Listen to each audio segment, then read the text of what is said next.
Good morning, beloveds. I'm going to attempt not to repeat yesterday. At the end of yesterday's video, well, I wasn't done yet, but I started coughing and I realized I wasn't going to stop, so I just cut the video. Which was fine, because I was done with the part. It was just the usual housekeeping stuff that I do at the end. So, I've done everything that I could. I took all the meds this morning. I took the bronchial syrup this morning. I put a lozenge in my mouth. So I'm hoping to ward off that cough. I brought my glass of water with me. My voice is mostly back to normal. I just still have that nasty wet cough. And so when I called my boss this morning, I can clearly tell he doesn't plan for me to come in this week. He's not even planning for me to come in tomorrow. Like a miracle would have to occur for him to want me to come in tomorrow. Or a disaster. When I don't want to play. I'm definitely not planning for the other one. So I was just like, okay, well, I'll call you tomorrow. So, all right. Our title, it is April 18th. Our title is Oneness. Our author is Vida Stone, and this is published in Daily Studies in Divine Science from 2010. And she's going to start off with a quote from Ephesians. So let's see. There's one body and one spirit, one Lord, one faith, one God, and one Spirit of all, who is above all and through all and in you all. Ephesians 4:4-6. Presence, that's the word. One God and one presence of all. All right. We could not have a more definite statement of oneness for all life than in these words of Paul. The lines are like a hymn or a poem with their reiteration of one, and all. As we let these words sink into our consciousness, we become more deeply aware of the feeling of this oneness of all life. Gradually, our daily living comes more and more into alignment with the truth of oneness. What are some of the keynotes of a way of life based upon acceptance of this truth? First, we delight in expressing universal love towards all people. In every experience of life, every decision that we face, we choose the way of love. We desire the highest good for all concerned. We do not judge others, but wait for time to reveal that which is righteous and true. To judge righteous judgment is to judge on the basis of spiritual understanding, rather than prejudiced or limited views. We do not criticize or condemn, even in thought, but seek only to let God's love live in and through us. We walk humbly with thee, O God, and reverence the Christ self in our fellow people.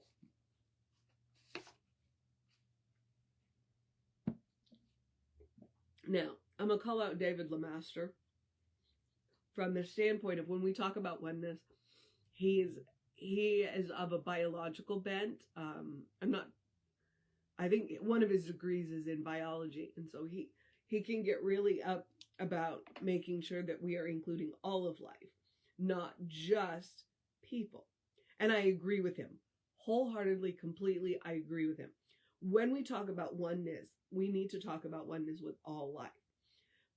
And that includes, everything that walks, flies, crawls, or doesn't move, because let's include all the plants in that too. I talk to the tree outside of my door on a regular basis because it is part of the life, and when we include all of life, we make different decisions. Now, when I say that, I'm not a vegetarian, okay? I'm not a vegetarian. I still do eat meat. I don't eat a lot of meat, but I do. But what I try and do, I don't eat chicken for, two reasons. I don't eat chicken. The first reason is I don't like it. I never have. I don't see that changing anytime soon. But I also looked into the chicken industry and went, no, the way that these chickens are raised, in good conscience, I can't.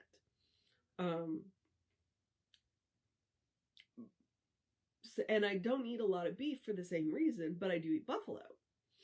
And when we do choose beef, we try and choose beef that was raised the way buffalo is.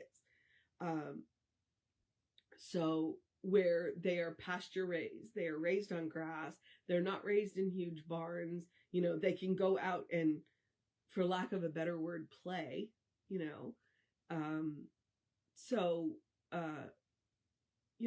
and I try, so ethically farmed. And I try and make decisions like that, with the foods, the vegetables they'll eat, and the fruits they'll eat, that they're ethically farmed. Like I like to buy fair trade chocolate because then I know that the workers who harvested it and made it were paid fair living wages. And that's part of that oneness of life. I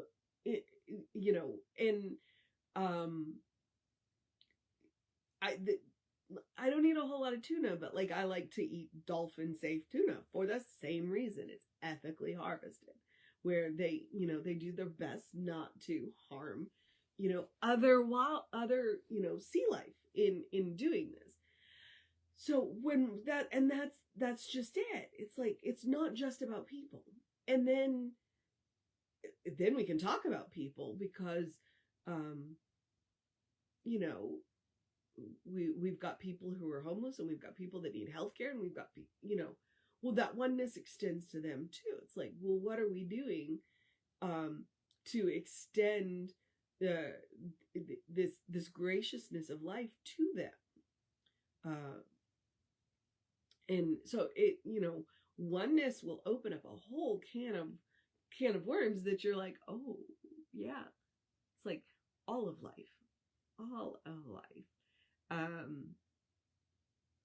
I had one of the neighbors had a sign up about his yard, because he doesn't have a perfectly manicured lawn.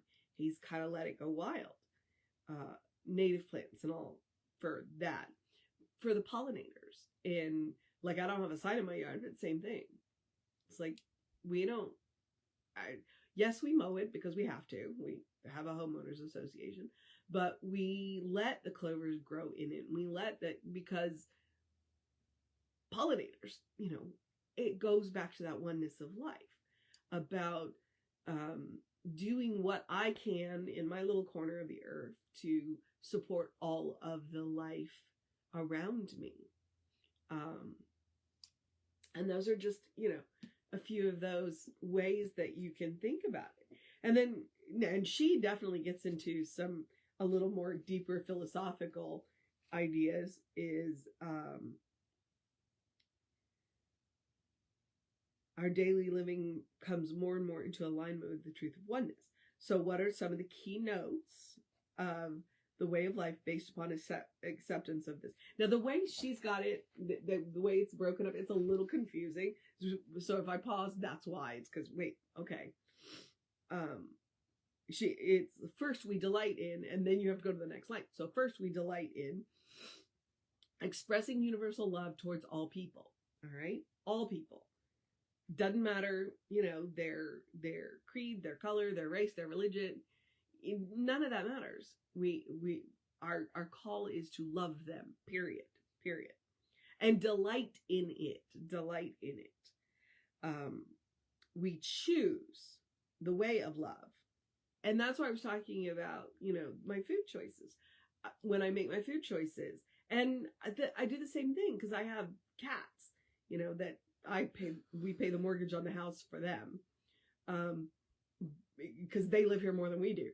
But, I try and make good choices for them. I feed them, good quality food, and I make sure that they have exercise, and I take them to the vet on a regular basis to make sure that they're healthy.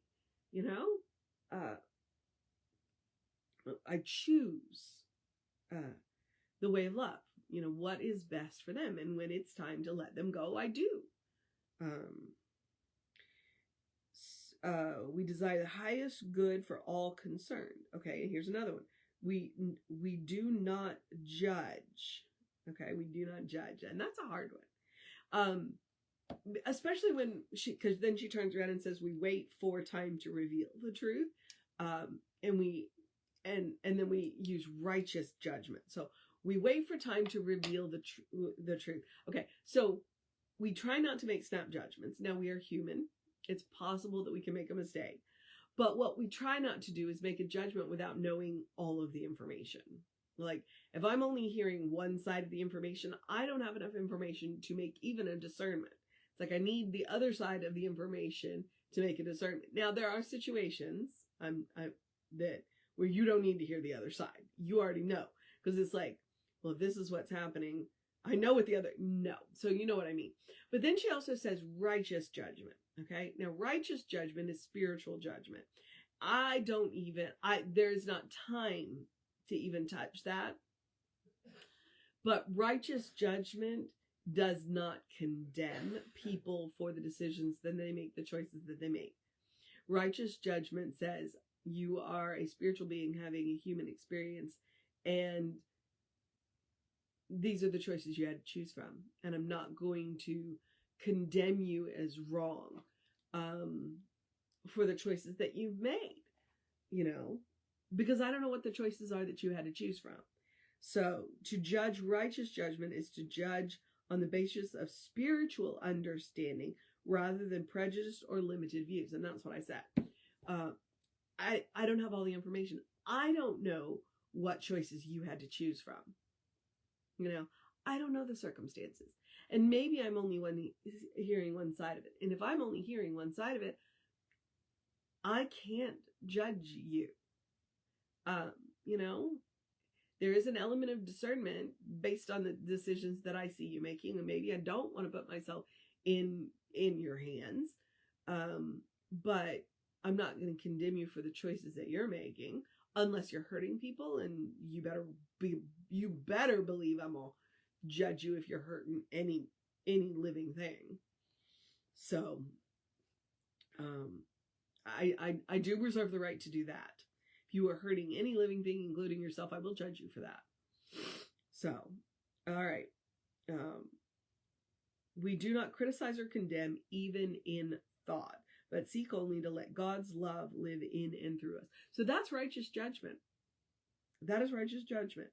We, at the basis of spiritual understanding rather just than prejudiced or limited views. And we don't criticize or condemn even in thought. And every one of us right now is going, well, I can't cast the first stone there. But seek to let God's love live in and through us.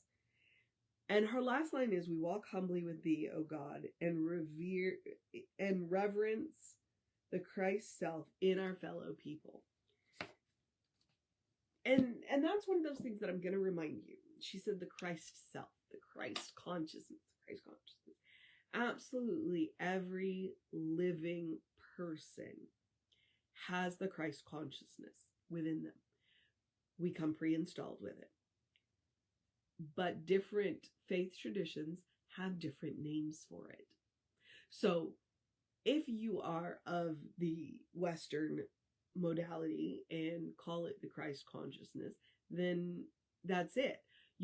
But you can revere the Christ consciousness in a Buddhist and in a Muslim and in a Hindu. They would just call it other things.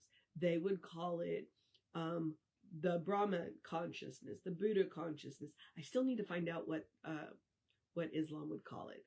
I don't know that they would call it a Muhammad consciousness, but they might, because he was the prophet, not the. I don't know. I realize that I need to find that out, and I need to find it out for me, not necessarily for you. So, So when you revere that Christ-like consciousness, you can revere it in absolutely every faith tradition that you come across. You can even revere it in the people that you know that are atheists, the Christ-like consciousness, because they have it as well. All of the atheists that I know, and I do know a few, are moral, upright, ethical people. who care about their fellow beings. You know, they're not godless anarchists, or anything else that you might level and throw at them. You know, as a general rule, they're very nice people.